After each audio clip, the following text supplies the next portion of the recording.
बिस्मिल्लाहिर्रहमानिर्रहीम। अस्सलाम वालेकुम डियर स्टूडेंट्स।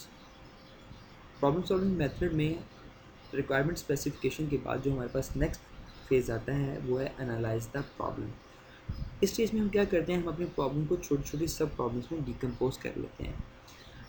लेट्स सपोज अगर हमें कहा जाता है कि आपने 5 मरला का घर कंस्ट्रक्ट करना है, तो उस घर की कंस्ट्रक्शन के लिए हमें कुछ स्टेप से गुजरना पड़ेगा। ऐसा नहीं कि हम उस घर को फ़ौरन से कंस्ट्रक्ट कर दें, हमें अपनी उस प्रॉब्लम को छोटी छोटी प्रॉब्लम्स में डिकम्पोज करना पड़ेगा। उस प्रॉब्लम को हम कैसे डिकम्पोज कर सकते हैं, हमें सबसे पहले अपने लिए एक पीस ऑफ लैंड को स्पेसिफाई करना होगा जहाँ पे हमें 5 मरला का घर बनाना है। देन हमें किसी कंस्ट्रक्टर की हेल्प की ज़रूरत पड़ेगी। वो कंस्ट्रक्टर हमें मज़ीद उस प्रॉब्लम को डिकम्पोज करके बताएगा कि आपको बिल्डिंग मटेरियल कितना चाहिए। बिल्डिंग मटेरियल बताएगा, फिर हमें वो लेबर रेट बताएगा, देन वो डेज़ बताएगा। जब हम बात करेंगे उसके बिल्डिंग मटेरियल की, तो फिर हमें बिल्डिंग मटेरियल वाले बंदे को विज़िट करना पड़ेगा। बिल्डिंग मटेरियल वाला हमें ब्रिक्स दिखाएगा, ब्रिक्स की क्वालिटी देगा। ये ए क्लास वाली ब्रिक्स दिखाएगा, ये बी क्लास वाली ब्रिक्स या सी क्लास वाली ब्रिक्स आपको दिखाएगा। फिर आपको ये सैंड की क्वालिटीज़ दिखाएगा, फिर आपको स्टील रॉड्स की क्वालिटी बताएगा, फिर आपको सीमेंट की क्वालिटीज़ बताएगा। तो इस तरह से वो आपको सबका रेट दे देगा। फिर आपको क्या करना पड़ेगा, आप लेबर को डिस्कस करते हैं कि आप मुझसे पूछेंगे कि कितने लेबर्स होंगे लगाएंगे आप, कितने जो है वो पर्सन जो है वो इस काम को कंप्लीट करेंगे। फिर आपको बजट बता देगा।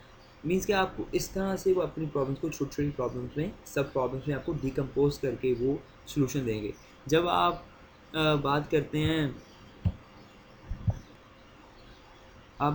हैं, लेबर की और अपने बजट की और डेज़ की, तो वो आपको बताएगा कि आपका जो बजट है ये तकरीबन आपसे वो 30 लाख लेगा और आपको ये 30 दिन में जो है वो घर कंस्ट्रक्ट करके देगा। तो लेकिन आप देख रहे हैं कि ये बजट जो है वो आपके लिए काफ़ी आउट ऑफ रेंज है, तो आप क्या कहते हैं, आप दूसरे कंस्ट्रक्टर से बात करते हैं, फिर आप तीसरे कंस्ट्रक्टर से बात करते हैं। और ये जो कंस्ट्रक्टर आपको कम बजट में, कम लेबर के साथ और कम डेज़ में जो आपको काम करके देगा, आपके रिक्वायरमेंट को पूरा करेगा, आप उस बेस्ट सोल्यूशन को जो है वो आप सेलेक्ट कर लेंगे, क्योंकि आपकी प्रॉब्लम्स के मल्टीपल सॉल्यूशंस हो सकते हैं। इसी तरह हमारे अगर कंप्यूटर की प्रॉब्लम की बात करें, उसे एनालाइज़ करें, तो हमारी जो कंप्यूटर की प्रॉब्लम्स होती हैं इसमें भी बहुत से सॉल्यूशंस होते हैं हमारे पास, मोर देन वन सॉल्यूशंस हो सकते हैं। तो आपको क्या करना पड़ता है, आपने सबसे पहले अपनी प्रॉब्लम को डिकम्पोज करना है और फिर आप उनके सॉल्यूशंस लेने हैं। इस तकनीक को जो है हम कहते हैं टॉप डाउन डिज़ाइन कहते हैं या डिवाइड एंड कंकर रूल कहते हैं। ये पेपर पॉइंट ऑफ व्यू से बहुत इंपॉर्टेंट क्वेश्चन है, विच इज़ डिवाइड एंड कंकर रूल। हम अपनी प्रॉब्लम को जब छोटी छोटी प्रॉब्लम में डिकम्पोज करते हैं, इस प्रोसेस को हम क्या कहते हैं, डिवाइड एंड कंकर। जब हम अपने प्रॉब्लम को एनालाइज करते हैं, तो इसमें हमें 5 क्वेश्चंस को जो है उसका आंसर हमारे पास होना बहुत ज़रूरी है। और वो 5 क्वेश्चन कौन कौन से हैं, how many solutions are there to given a problem. एक प्रॉब्लम के कितने सॉल्यूशंस हैं हमारे पास। नेक्स्ट जो क्वेश्चन है वो है which one is the best solution. अब मैंने जैसा कि आपको पहले बताया कि हमारे पास हमारी प्रॉब्लम के मोर देन वन सोल्यूशन हो सकते हैं, तो हमें सबसे बेस्ट सोल्यूशन जो है वो लेना है। जैसा कि मैंने आपसे कहा कि एक कंस्ट्रक्टर हमें बजट बता रहा है कि वो 30 लैक्स लेगा और 30 डेज़ में काम करेगा। दूसरा कंस्ट्रक्टर में भी आपको 20 लाख पे और 20 डेज़ में आपको काम क्लियर करके दे रहा हो, तो वो हमारे लिए बेस्ट सोल्यूशन होगा। तो एक प्रॉब्लम एनालाइज में जो हमें क्या करना है, हमें अपने क्वेश्चंस के आंसर हमारे पास होना चाहिए। What are input and output, जो है आपके जो आपने जो अपने सॉल्यूशन है आपके पास या प्रॉब्लम है, उसमें इनपुट क्या होगी, उसमें आउटपुट क्या होगा, ये सारी चीज़ें आपको पता होनी चाहिए। और हमारे पास जो थर्ड क्वेश्चन है, can the problem be solve on computer. और जो भी हमें अगर प्रॉब्लम दी जाती है, क्या वो कंप्यूटर पे सॉल्व भी हो सकती है या नहीं।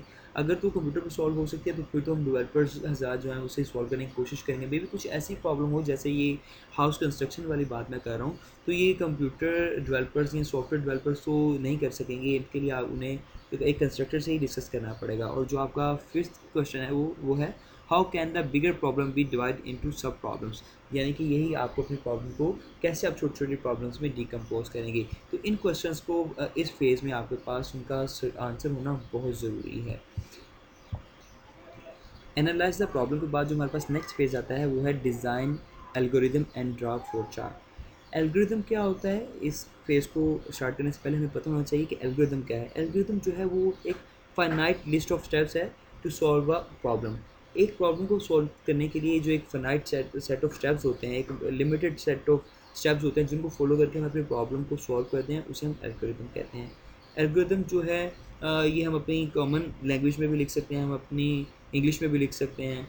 और देन जब हम अपना एल्गोरिदम बना लेते हैं और फिर उससे हम टेस्ट करेंगे कि आया कि जो ये एल्गोरिदम हमने डिज़ाइन किया है क्या ये हमारी रिक्वायरमेंट के अकॉर्डिंगली काम भी करता है या नहीं करता है।